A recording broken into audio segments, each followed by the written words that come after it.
Church का member बनने के बाद चर्च के प्रति हमारा जिम्मेदारी क्या होना चाहिए। तमाम ऐसे सवाल जो चर्च से रिलेटेड है आपका दिमाग में आता होगा। चर्च के प्रति जो ख्यालात आपके मन में अभी तक घूम रहा था उससे कहीं अधिक बातें इस वीडियो में है और आपको सोचने के लिए मजबूर करेगा यह वीडियो। एक भाई ने मुझे कमेंट करके बताया कि वह 3 चर्च गया और तीनों चर्च में उसने बहुत सारा गड़बड़ी देखा और इसीलिए वो चर्च छोड़ दिया। हम में से हर एक कहीं ना कहीं मन में यह सोचता है कि आदर्श कलीसिया कैसा होना चाहिए और उस कलीसिया में हमारा क्या जिम्मेदारी होना चाहिए। सो आइए हम इस बात की चर्चा यहाँ पर करेंगे। सबसे पहले हम देखते हैं कि आदर्श चर्च, आइडियल चर्च के बारे में बाइबल क्या बताता है। एक बात जान लीजिए, no any church is perfect, stop looking for the best church. मेरे दोस्तों, आप बेस्ट चर्च खोजना छोड़ दीजिए, क्योंकि कोई भी चर्च बेस्ट चर्च या परफेक्ट चर्च नहीं है। अगर कोई ऐसा बोलता है कि हमारा चर्च सबसे बेस्ट है तो यह गलत है, ऐसा हो नहीं सकता। इसीलिए हमें यह ध्यान में रखना चाहिए कि कलीसिया हमेशा उद्देश्य के द्वारा संचालित हो। हर कलीसिया का अपना एक मोटो है, उद्देश्य है। जो उसका उद्देश्य है उसी के अनुसार संचालित हो तो अच्छी बात है। कलीसिया should not become business. Pastor CEO नहीं होना चाहिए, विश्वासी क्लाइंट नहीं होना चाहिए, चर्च का केंद्र या डिस्कशन का मेन पैसा नहीं होना चाहिए। इस बात को ध्यान रखिएगा। एक नया विश्वासी ये सवाल करता है कि मुझे किस चर्च से जुड़ना चाहिए। सो ऐसी कुछ 5-6 बातें हैं जो मैं आपको बताना चाहता हूँ। आप ये सवाल पूछिए और पता करने का कोशिश कीजिए कि क्या वो कलीसिया त्रिएक परमेश्वर पर विश्वास करता है, मतलब पिता परमेश्वर, पुत्र परमेश्वर, पवित्र आत्मा परमेश्वर, तीनों एक समान है, ऐसा विश्वास करता है या नहीं। क्या वो कलीसिया 66 किताब जो बाइबल का है उस पर विश्वास करता है या नहीं। पुराने नियम में 39 किताब, नया नियम में 27 किताब, संपूर्ण पवित्र शास्त्र 66 किताब परमेश्वर का वचन है। क्या ऐसा विश्वास करता है? पता कीजिए। उद्धार के बारे में कलीसिया क्या विश्वास करता है? पश्चाताप के द्वारा परमेश्वर पर विश्वास और अनुग्रह से ही हमारा उद्धार होता है, ऐसा विश्वास करता है? अगर हाँ तो अच्छी बात है। पवित्र आत्मा के बारे में क्या विश्वास करता है? अगर कलीसिया एक शक्ति के रूप में मानता है पवित्र आत्मा को, मतलब एनर्जी के जैसा, तो आप उस कलीसिया से मत जुड़िए, सावधान। जिस कलीसिया में पवित्र आत्मा को एक व्यक्ति जैसा पवित्र आत्मा हमसे बात करता है, पवित्र आत्मा हमें आज्ञा देता है, हम पवित्र आत्मा के भावना को समझ पाते हैं, ये बातें अगर कोई बताता है कलीसिया में तो आप उस कलीसिया में जुड़ सकते हैं।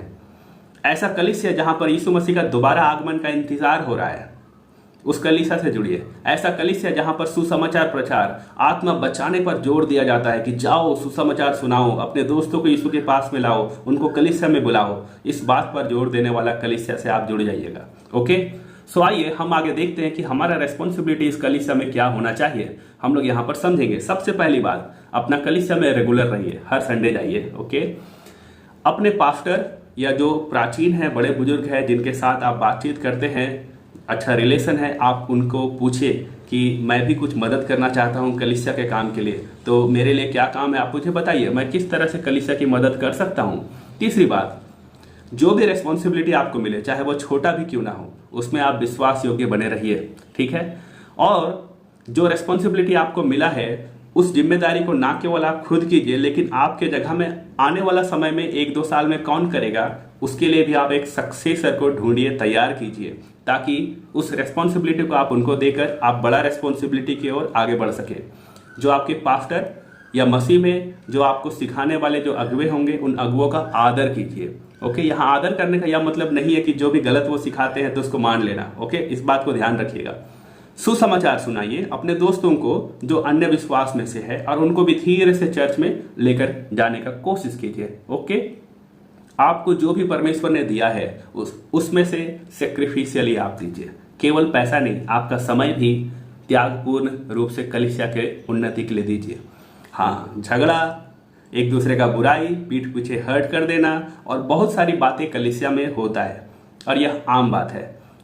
सो हमें चाहिए कि हम एक दूसरे को प्यार से सिखाएं, एक दूसरे का प्यार से सहले और एक दूसरे का निर्माण के लिए हम कुछ कर सके, एक दूसरे को उत्साहित कर सके। सो आइए build each other up with love, प्यार से हम एक दूसरे का निर्माण करेंगे। ओके, सो मैं आपके लिए सोचने के लिए इस फोटो को यहाँ पर छोड़ रहा हूँ। ध्यान से देखिए कि इस फोटो को देखकर कलीसिया का क्या जिम्मेदारी आपको समझ में आता है। मैं आपको सोचने के लिए मजबूर कर रहा हूँ। जब आप कलीसिया को देखते हैं तो क्या कलीसिया इन सब क्षेत्रों में काम कर रहा है? इसरो जो भारत का है वह उस जगह में स्थापित हुआ जहां एक चर्च था। क्या आज हमारा कलीसिया साइंस के क्षेत्र में, इनोवेशन के क्षेत्र में काम कर रहा है? क्या हम अपने विश्वासियों को ऐसा उत्साहित करते हैं? आपको सोचने के लिए मैं यह विचार दे रहा हूं। आइए हम इस बात को जो सीखे हैं दूसरों को भी सिखाएं ताकि कलीसिया की उन्नति हो, परमेश्वर की देह की उन्नति हो। आमीन।